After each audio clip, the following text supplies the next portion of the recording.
Hello, high, আসসালামু আলাইকুম। সবাই কেমন আছেন? আশা করি সবাই অনেক ভালো আছেন। আজ আপনাদের সামনে আরেকটি রেসিপি শেয়ার করব বলে চলে এসেছি, মোরগ পোলাও। প্রথমে একটা পাত্রে আমি কিছু পরিমাণ তেল নিয়ে আমি দিয়েছি 1 টেবিল চামচ মতো ঘি। এই ঘিটাকে আমি কিছুক্ষণ সময় নাড়িয়ে নিব।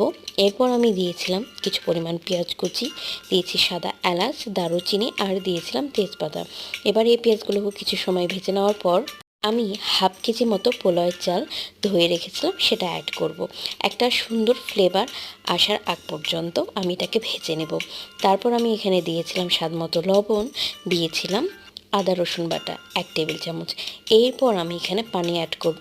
পোলার চাল আমি যতটুকু নিয়েছি তার ডাবল দিব না, বাট একটু কমই দিব। এরপর আমি এখানে দিয়েছিলাম কাঁচা মরিচ।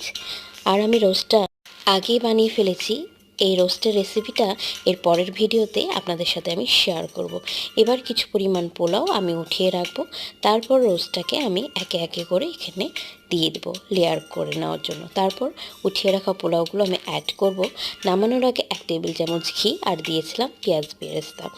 আমি কেওড়া জলটা ইউজ করি না, কিন্তু ওই কেওড়া জল দিলে রেস্টুরেন্টের মতোই মোরগ একটা ফ্লেভার আসে। ব্যাস রেডি হয়ে গেল আমার মোরগ পোলাও।